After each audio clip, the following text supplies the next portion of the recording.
Hello everyone. ഇന്ന് നമ്മൾ NCERT ബയോളജിയിലെ unit 4 ആയ റിപ്രൊഡക്ഷൻ ആണ് ഡിസ്കസ് ചെയ്ത് തുടങ്ങുന്നത്. സോ ഈ യൂണിറ്റിൽ 4 ചാപ്റ്റേഴ്സ് ഉണ്ട്. First one reproduction in organisms, second one sexual reproduction in flowering plants, third one human reproduction and fourth one reproductive health. നമുക്ക് ഒന്നാമത്തെ ചാപ്റ്റർ ആയ റിപ്രൊഡക്ഷൻ ഇൻ ഓർഗാനിസംസ് ഡിസ്കസ് ചെയ്തുകൊണ്ട് തുടങ്ങാം. നമുക്കറിയാം ഭൂമിയിൽ ജീവൻ ഉണ്ടായിട്ട് ഏകദേശം 3.5 ബില്യൺ ഇയേഴ്സ് ആയി. അന്ന് മുതൽ ഇന്ന് വരെ ഏകദേശം 8.7 മില്യൺ സ്പീഷീസ് ഇവിടെ കണ്ടുപിടിക്കപ്പെട്ടിട്ടുണ്ട്. എല്ലാ ജീവനുള്ള വസ്തുക്കളുടെയും ഏറ്റവും പ്രധാനപ്പെട്ട ഒരു പ്രത്യേകതയാണ് റിപ്രൊഡക്ഷൻ അഥവാ പ്രത്യുൽപാദനം. ഈ ഒരു കഴിവ് തന്നെയാണ് ഈ വിവിധ തരം സ്പീഷീസുകളുടെ കണ്ടിന്യൂറ്റി ഇവിടെ നിലനിർത്തുന്നത്. ഓരോ ഇൻഡിവിജ്വൽ ഓർഗാനിസവും ജനിക്കുന്നതും മരിക്കുന്നുണ്ടെങ്കിലും ആ സ്പീഷീസ് ഒരു സഡൻ ക്ലൈമറ്റ് ചേഞ്ചോ എക്സ്റ്റിങ്ഷനോ ഇല്ലാത്ത പക്ഷം ഇവിടെ നിലനിന്ന് പോരുന്നത് അവയുടെ ജീവിത ദൈർഘ്യത്തിനുള്ളിൽ അടുത്തൊരു ജനറേഷന് ജന്മം കൊടുക്കാനുള്ള അവയുടെ കഴിവ് കാരണമാണ് എന്ന് നമുക്കറിയാം. നമ്മൾ ജീവിത ദൈർഘ്യത്തെ കുറിച്ച് സംസാരിച്ചല്ലോ, നമുക്ക് അവിടെ നിന്ന് തന്നെ തുടങ്ങാം. ജീവിത ദൈർഘ്യം അഥവാ ലൈഫ് സ്പാൻ ഇങ്ങനെയാണ് ഡിഫൈൻ ചെയ്തിരിക്കുന്നത്: a period from birth to natural death of an organism. അതായത് ഒരു ജീവിയുടെ ജനനം മുതൽ സ്വാഭാവിക മരണം വരെയുള്ള കാലയളവിനെയാണ് അതിന്റെ ലൈഫ് സ്പാൻ എന്നതുകൊണ്ട് സൂചിപ്പിക്കുന്നത്. നമുക്കറിയാം ഓരോ ജീവികളുടെയും ലൈഫ് സ്പാൻ വ്യത്യസ്തമാണ്. അപ്പോൾ നമ്മൾ ചിന്തിക്കും, ചെറിയ ജീവികൾക്ക് കുറച്ച് ലൈഫ് സ്പാനും വലിയ ജീവികൾക്ക് കൂടിയ ലൈഫ് സ്പാനും ആയിരിക്കുന്നു. അങ്ങനെയാണോ? നമുക്കൊന്ന് നോക്കാം. Is there any correlation between size and lifespans of different organisms? So ഇവിടെ നമുക്ക് ഡിഫറെന്റ് ജീവികളുടെ ലൈഫ് സ്പാൻസ് രേഖപ്പെടുത്തിയിട്ടുള്ളത് നോക്കാം. So elephant 60 to 90 years, rose 5 to 7 years, dog 20 to 50 years, butterfly 1 to 2 weeks, and crow 15 years.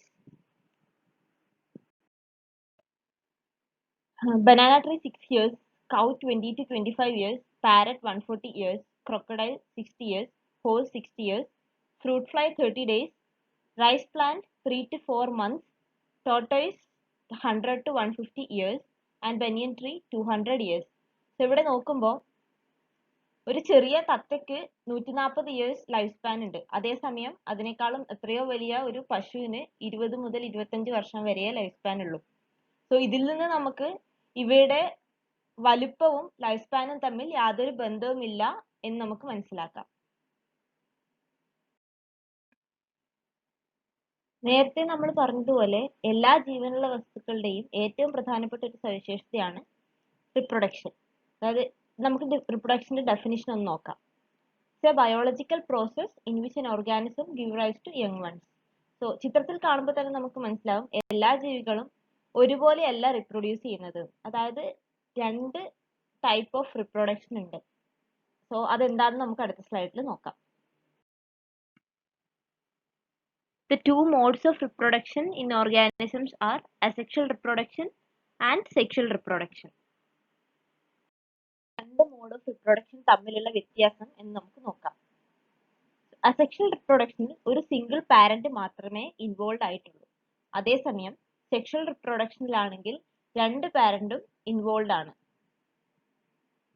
Asexual റിപ്രൊഡക്ഷനിൽ offsprings are identical and exact copies of the parent, whereas in sexual reproduction the offsprings are genetically different from their parents. Reproduction പ്രധാനമായും കാണിക്കുന്നത് single celled ഓർഗാനിസംസും വളരെ simple organisation ഉള്ള പ്ലാന്റ്സും ആനിമൽസും ആണ്. ഈ single cell ഓർഗാനിസംസിൽ cell division തന്നെയാണ് mode of reproduction. For example in Monera and Protista. അതായത് ഒരു സെൽ ഈക്വൽ ആയി ഡിവൈഡ് ചെയ്ത് രണ്ട് ഡോട്ടർ സെൽസ് ആയി മാറുന്നു. പിന്നീട് ഈ ഡോട്ടർ സെൽസ് വളർന്ന് വലുതായി പുതിയ ഡോട്ടർ സെൽസിന് രൂപം കൊടുക്കുന്നു. ഈ എല്ലാ ഡോട്ടർ സെൽസും ആദ്യത്തെ പാരന്റ് സെല്ലിന് genetically and morphologically similar or identical ആയിരിക്കും. ഇങ്ങനെയുള്ള ഡോട്ടർ സെൽസിന് നമ്മൾ ക്ലോൺസ് എന്ന് വിളിക്കും. That is clones are genetically and morphologically similar individuals produced as a result of asexual reproduction. Why do we say that there is no natural death for single-celled organisms? So നേരത്തെ പറഞ്ഞതുപോലെ ഈ single celled organisms രണ്ടായി divide ചെയ്ത് പുതിയ cells ഉണ്ടാവുകയാണല്ലോ, അല്ലാതെ ഇവിടെ cell death എന്നൊരു process നടക്കുന്നില്ല. So we can say that those single cell organisms are immortal and also the exact genetic and morphological identity is conserved throughout. Asexual reproduction കുറച്ച് examples നോക്കാം ഇനി നമുക്ക്. സോ ആദ്യത്തേത് is binary fission in amoeba. നേരത്തെ പറഞ്ഞ പോലെ cell division തന്നെ mode of reproduction ആയി വരുന്ന ഒരു എക്സാമ്പിൾ ആണിത്. സോ ആദ്യം ന്യൂക്ലിയസ് രണ്ടായിട്ട് ഡിവൈഡ് ചെയ്ത് രണ്ട് ഭാഗത്തേക്ക് പോകും, പിന്നെ അതോടൊപ്പം സൈറ്റോപ്ലാസവും രണ്ടായി ഡിവൈഡ് ചെയ്ത് ഈക്വൽ ആയിട്ടുള്ള രണ്ട് ഡോട്ടർ സെൽസിന് ജന്മം കൊടുക്കുന്നു. ഇതുപോലെയുള്ള ബൈനറി ഫിഷന് വേറൊരു എക്സാമ്പിൾ ആണ് പാരമീഷ്യം. അതിലും ഇതേപോലെ സെല്ല് രണ്ട് ഈക്വൽ ഹാഫ്സ് ആയി ഡിവൈഡ് ചെയ്ത് 2 ഡോട്ടർ സെൽസ് ആയിട്ട് മാറുന്നു. അടുത്ത എക്സാമ്പിൾ ഈസ്റ്റിലെ ബഡ്ഡിംഗ് ആണ്.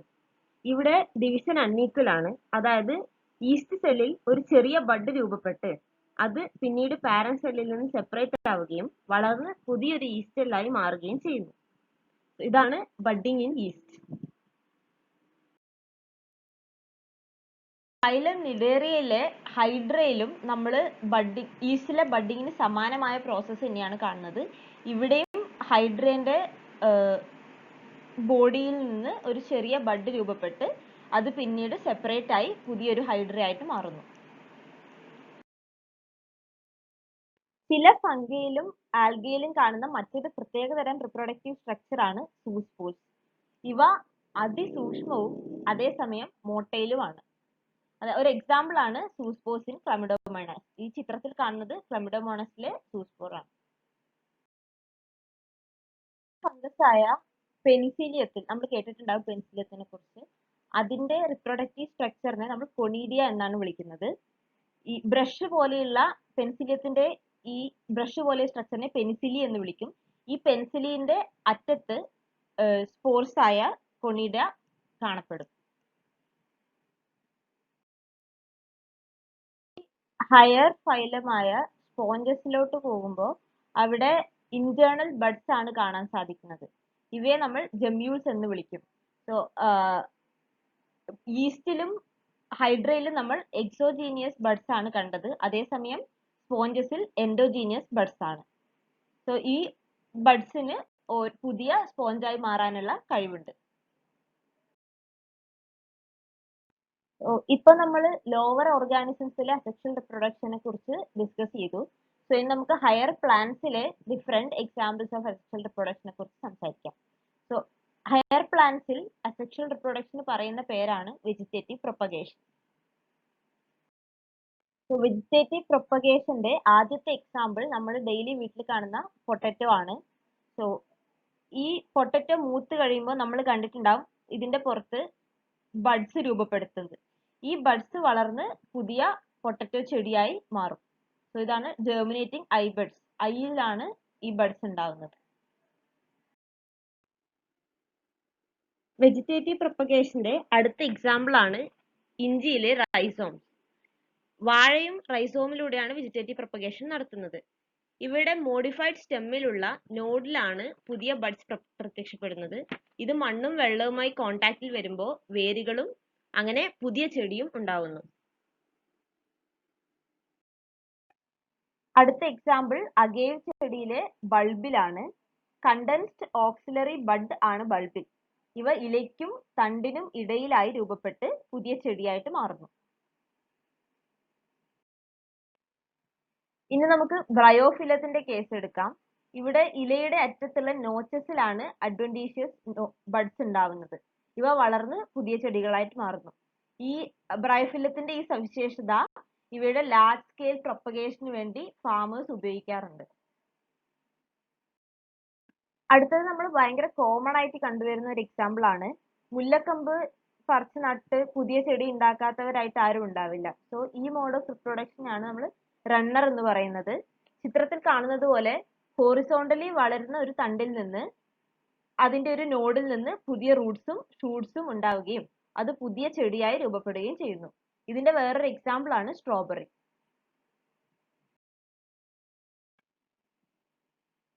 ഇക്കോർണിയ പോലുള്ള അക്വാറ്റിക് പ്ലാന്റ്സിൽ കാണപ്പെടുന്ന ഒരു വെജിറ്റേറ്റീവ് പ്രൊപ്പഗ്യൂൾ ആണ് ഓഫ്സെറ്റ്. കാണുമ്പോൾ റണ്ണർ പോലെ തന്നെ തോന്നുമെങ്കിലും ദേ ആർ ഡിഫറെന്റ്. സോ ഇവിടെ ലാറ്ററൽ ആയിട്ടൊരു ബ്രാഞ്ച് ഉണ്ടായി, അതിൽ നിന്നൊരു ചെറിയ ഡിസ്റ്റൻസിൽ തന്നെ ഒരു ടഫ്റ്റ് ഓഫ് ലീവ്സും റൂട്ട്സും ഉണ്ടാവുന്നു. അങ്ങനെ ഇത് പ്രൊപ്പഗേറ്റ് ചെയ്ത് പോകുന്നു. അതായത് offsets are short lateral branch that takes root and produces a tuft of leaves. So റണ്ണറിന്റെ കേസിലാണെങ്കിൽ ഒരു പ്ലാന്റിൽ നിന്ന് അടുത്ത പ്ലാന്റിലോട്ട് ഉള്ള നോഡിന്റെ ഡിസ്റ്റൻസ് കുറച്ച് കൂടുതലായിരിക്കും ആൻഡ് അതിനിടയിൽ നോഡ്സും ഒക്കെ കാണപ്പെടും. ഇനി നമ്മൾ ടെറർ ഓഫ് ബംഗാൾ എന്ന് പറയപ്പെടുന്ന ഒരു അക്വാറ്റിക് പ്ലാന്റ് ആണ് water hyacinth. It belongs to the genus ഇക്കോണിയ. അസെക്ഷലി റിപ്രൊഡ്യൂസിങ് ആയതുകൊണ്ട് തന്നെ ഇവ വളരെ പെട്ടെന്ന് പ്രൊപ്പഗേറ്റ് ചെയ്ത് ജലാശയങ്ങളിൽ ഓക്സിജൻ ഡെഫിഷ്യൻസിക്ക് കാരണമാകുന്നു. സോ നമുക്കറിയാം, വളരെ സിമ്പിൾ ഓർഗനൈസേഷൻ ഉള്ള ജീവികളിൽ കാണുന്ന കോമൺ ആയിട്ടുള്ള റിപ്രൊഡക്റ്റീവ് മെത്തേഡ് ആണ് അസെക്ഷൽ റിപ്രൊഡക്ഷൻ. പക്ഷേ ഈ ജീവികൾ, ആൽഗെ, ഫംഗി തുടങ്ങിയ ജീവികൾ അഡ്വേഴ്സ് കണ്ടീഷന്റെ തൊട്ട് മുമ്പ് സെക്ഷൽ മോഡ് ഓഫ് റിപ്രൊഡക്ഷനിലേക്ക് ഷിഫ്റ്റ് ചെയ്യും എന്ന് കാണപ്പെടുന്നുണ്ട്. സോ എന്തുകൊണ്ടായിരിക്കാം സെക്ഷൽ റിപ്രൊഡക്ഷൻ ഇവയെ അൺഫേവറബിൾ കണ്ടീഷൻസ് ഓവർകം ചെയ്യാൻ സഹായിക്കുന്നത്? എങ്ങനെയാണ് ഈ adverse condition sexual reproduction favour ചെയ്യുന്നത്? സോ ഇതൊക്കെ മനസ്സിലാവണമെങ്കിൽ നമ്മൾ സെക്ഷൽ റിപ്രൊഡക്ഷൻ എന്താണെന്ന് പഠിക്കേണ്ടിയിരിക്കുന്നു. സോ അടുത്ത പാർട്ടിൽ നമ്മൾ സെക്ഷൽ റിപ്രൊഡക്ഷനെ കുറിച്ച് ഡിസ്കസ് ചെയ്യും. സോ ഇതുവരെയുള്ള പോർഷൻസിൽ എന്തെങ്കിലും ഡൗട്ട് ഉണ്ടെങ്കിൽ താഴെ കമന്റ്സ് ആയിട്ട് പോസ്റ്റ് ചെയ്യുക, ഞങ്ങൾ ആൻസർ തരുന്നതായിരിക്കും. So thank you everyone.